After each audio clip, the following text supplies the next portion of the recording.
Hello again, I am Blunty, and today I awoke to see the Fallout Twitter account ahead of the final beta session tomorrow pop out a thank you note. It reads, "We want to thank our beta testers for your hilarious and touching stories, your crucial feedback, and eagle-eyed bug reporting. We'd also like to let you know that we're actively looking into your feedback." Looking into. Not taking action, but looking into. Now, on the surface, it seems like just an ordinary cookie-cutter PR-approved message that is trying to endear itself to the playing community by thanking us for paying them for the game before we needed to pay for the game, in order to have a few small slices of playtime while they test and catch a few more bugs before release. But then you read the more detailed post they link to, which lays down in more detail what they're doing with the feedback beta testers have provided. In short, not frickin' much. And this is why I am exasperated now. I'm not mad, I'm not furious, I'm not shaking my fist at the sky, I'm just disappointed in them. Not surprised, but disappointed, because it shows beyond any shadow of a doubt that Bethesda just don't effing get it. They're not listening. They are so wildly out of touch, and they have just not been listening to us, not properly. They've heard the gist of what we're complaining about, but they haven't really understood why. So let's bounce across the easy ones first, and then we'll dig into the meat of the one that really stuck in my craw.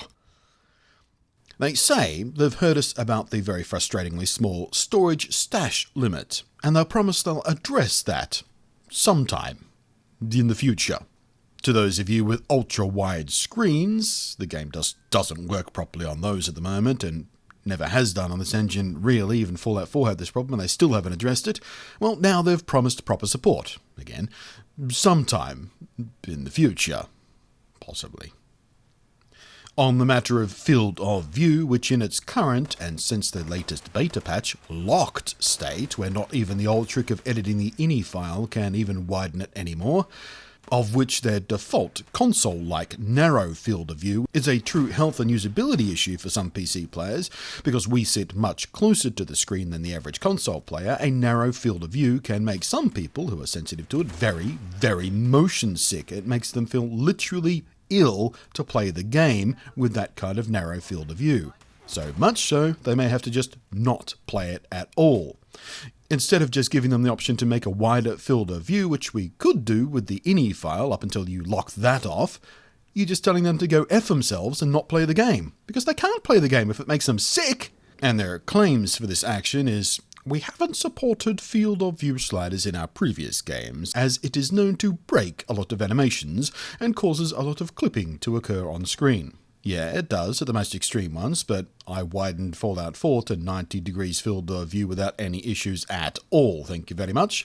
But Bethesda are all just like, frack you, I suppose. They don't want to put in the work to do what basically every other first-person game on PC can do, and does do, for very good reasons, so they just lock it up and tell us to go jump off a cliff.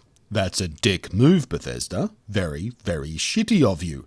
There's a vague reference to various little exploits and game and audio bugs they're planning to fix, and issues with adding and managing teams and friends lists that some of us have been dealing with.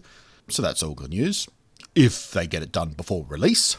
But here's the one that really got me rolling my eyes. It was their messaging about push to talk. Now, if you don't know, by default, and with absolutely no alert about it in-game so players are made aware of it, if you have a microphone plugged in, it's turned on, constantly, and broadcasting to every player around you.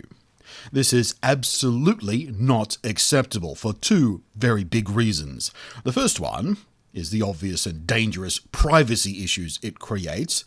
They don't tell players their mic is hot, there's no warning about it, there's no indication about it on screen. It just broadcasts everything in your room to the game, all your private conversations, everything that's going on around you, everything you say. Just broadcast into the game by default. The second reason it's so goddamn annoying and immersion-breaking to hear screaming kids, or the clatter of housework, or some moron constantly heavy breathing into his headset mic he's got placed way too close to his mouth because he's a moron, or one side of a telephone call, or a parent screeching at their misbehaving sprog, or any number of unintentional noises being squirted right into my game and absolutely distracting me from the experience of being absorbed into this wonderful world they've created. Bethesda claim, our goal with voice chat being on by default is to highlight that the world is alive with real people, other players like you. We like to start with encouraging player interaction, and we'll look into adding this in the future, they say of Push to Talk. Hey Bethesda, guess what? You have done the exact opposite of encouraging player interaction, or making the world feel more alive. It makes the world feel less alive, because there's nothing more immersion breaking than hearing some mouth breather or a bunch of kids screeching about or some dog barking in the background.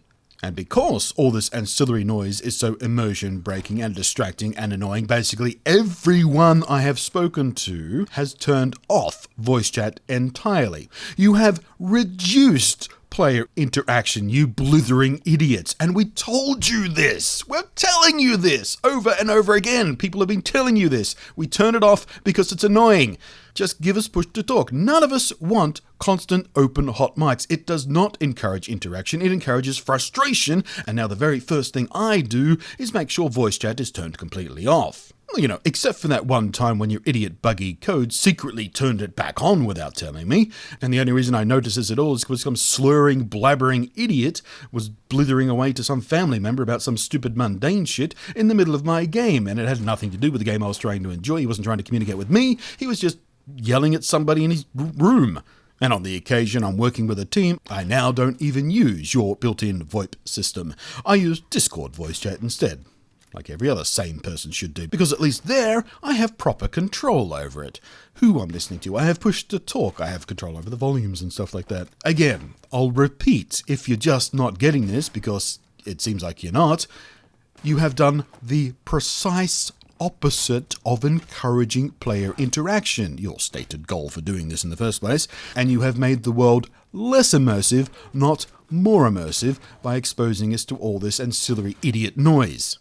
You are out of touch, you have not been listening to the community, because every single post, and I mean literally every single post I've seen complaining about the hot mic issue, has all of this mentioned, this exact issue. And we have all told you this is why we have been turning off voice chat entirely and waiting for Push to Talk. Please, Bethesda, stop with the lip service and telling us you're listening to us, and actually friggin' listen to what your player base is telling you. Don't just read the post titles in the goddamn Reddit cesspool, but listen to what we are saying and why we are saying it, why we are asking for this. It is important. And all of this is only made more annoying and more bewildering by the discovery that the third-party VoIP system you're using in-game, which is mentioned in the ini files in plain text, anyone can see it there, that already has push-to-talk function built right in to the API level. It would, as I understand it, take the work of a fistful of extra lines of code to just switch it on. It's not like it's going to take you weeks of man-hours to get this done. It's like an afternoon's work, tops. One person could do it over a coffee break. I may be exaggerating a bit there, but it is built into the VoIP system, and it is a matter of just putting some code in the game, assigning a key to it, and it will just work. And by the way, don't think we haven't noticed your complete silence, your utter silence on the issue of letting us properly reassign keyboard keys. That shit is an utter mess, and you know it.